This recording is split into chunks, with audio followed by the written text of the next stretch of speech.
कभी कभी हम ये सोच के दंग रह जाते हैं कि चीन इस लेवल की टेक्नोलॉजी कैसे डेवलप कर रहा है। मतलब AI, robotics, biotechnology, defence, space technology, green energy, हर जगह दबदबा बना रखा है। इसका कारण जानते हैं आप क्या है?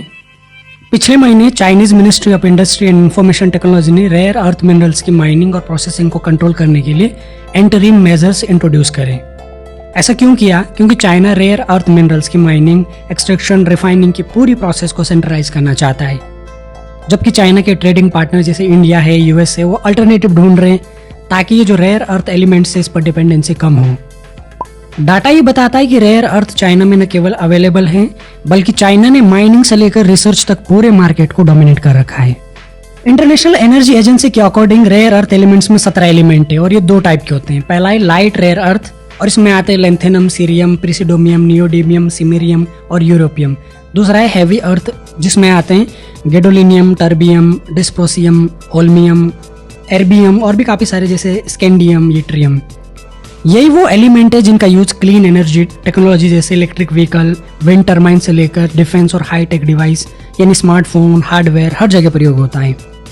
थोड़ा बहुत मात्रा में ये एलिमेंट ब्राजील, ऑस्ट्रेलिया, इंडिया में भी पाए जाते हैं, लेकिन चीन के पास ग्लोबल रिजर्व का लगभग आधा हिस्सा है।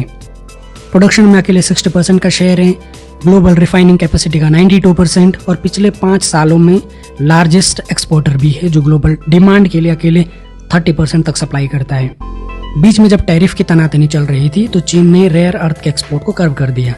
इससे यूएस को लग गया झटका, क्योंकि ये सब एलिमेंट्स के लिए वो पूरी तरीके से चाइना पर डिपेंड है। यूएस ही नहीं, इंडिया भी 75% रेयर अर्थ एलिमेंट्स के लिए चीन पर निर्भर है। अब पिछले महीने जो एंटरिम मेजर्स अनाउंस किए गए तो अब चाइनीज कंपनियों को गवर्नमेंट के द्वारा सेट कोटा के अंदर ही ऑपरेट करना पड़ेगा। यानी रेयर अर्थ एलिमेंट्स का ट्रेड करने के लिए प्राइवेट कंपनी को गवर्नमेंट से अप्रूवल लेना पड़ेगा। अब क्वेश्चन ये है कि चाइना की इन एलिमेंट्स पर इतनी मोनोपोली कैसे है? तो इसका जवाब है चीन का स्ट्रॉन्ग रिसर्च बेस। चीन में पब्लिश होने वाले 30% रिसर्च पेपर अकेले रेयर अर्थ से रिलेटेड होते हैं, जबकि यूएसए और जापान में 10% और इंडिया में तो केवल 6% रिसर्च पेपर इन सबसे रिलेटेड है। इतना ही नहीं, चीन ने मिनरल एक्सप्लोरेशन के लिए बजट एलोकेशन भी बढ़ा दिया और 2022 से हर साल लगभग $14 बिलियन एलोकेट किया जा रहा है।